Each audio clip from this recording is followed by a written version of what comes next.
Hello everyone, AAT Tech Talk, OS, Operating System. My name is M. Krishnavaran. I'm from CSID second year. My roll number is 21951A3314.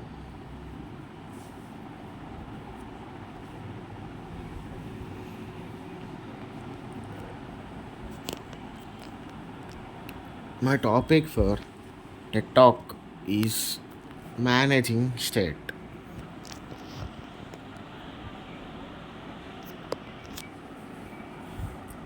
In this video, we are going to see about managing state. First one is introduction to managing state.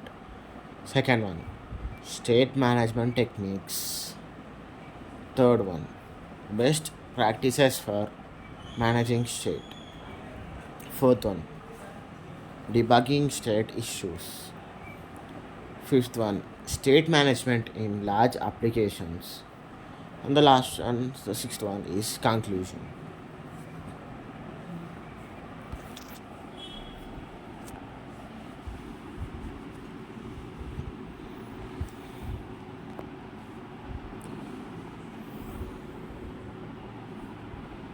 So let's get started with the introduction to managing state.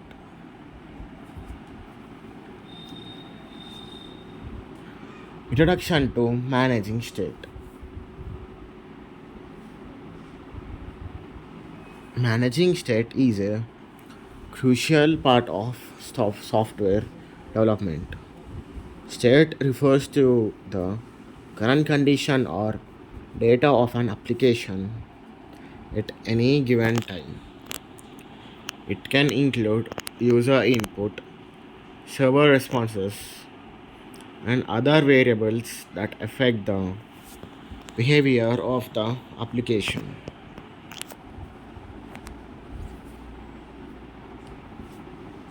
The effective management of state is essential for creating robust and reliable applications. Poorly managed state can lead to bugs, crashes, and inconsistent behavior, which can frustrate users and harm the reputation of your application.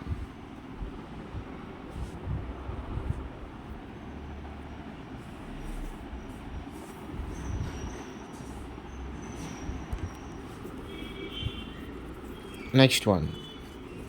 The second one is state management techniques.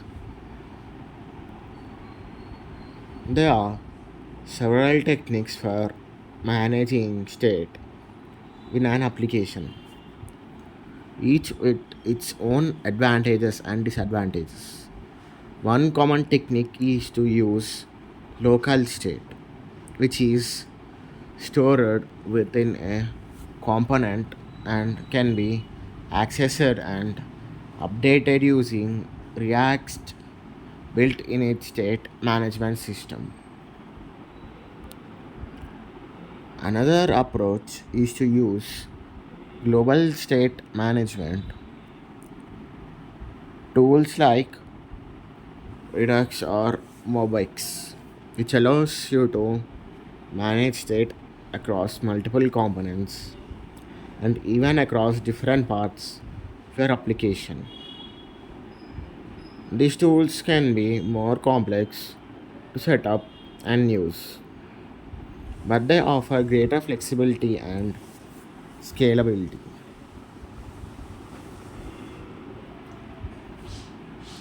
Next one.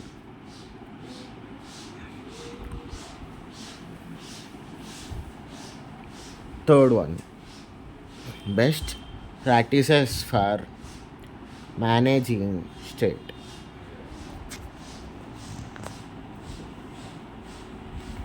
To effectively manage state in your application, it is important to follow some best practices. One key practice is to minimize the amount of your amount of state your application uses, as too much state can make your code harder to understand and maintain. It is also important to keep your state immutable whenever possible, meaning that once it's set, it cannot be changed. This helps prevent unexpected changes to your application's behavior and make it easier to reason about your code.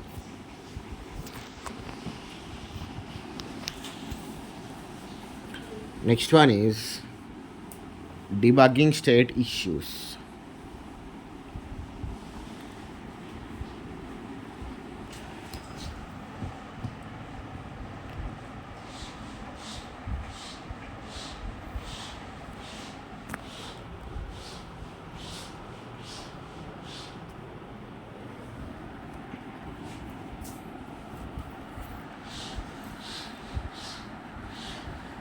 Debugging state issues.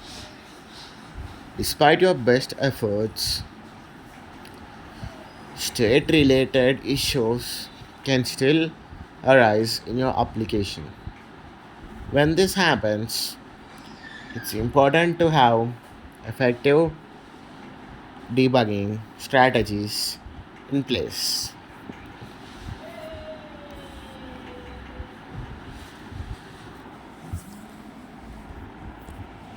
One useful technique is to use browser developer tools to inspect the state of your application at runtime. You can also use logging and error handling to identify and fix state related bugs.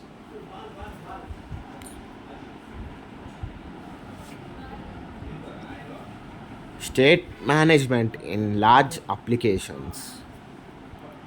As your application grows larger and more complex, managing state becomes even more challenging. In these cases, it's important to use tools and techniques that can help you scale your state management.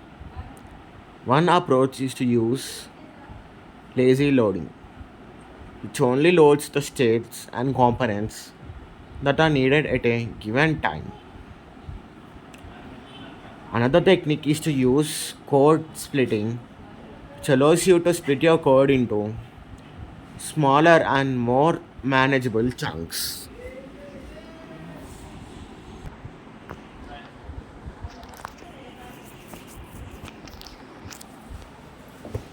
And the last and final conclusion, managing state is a crucial part of software development that requires careful planning and execution. Following best practices and using effective tools and techniques, you can create robust and reliable applications that meet the needs of your users. Remember to keep your state minimal and immutable, and to use debugging strategies when issues arise. With these principles in mind, you can build applications that are scalable, maintainable, and successful. Thank you.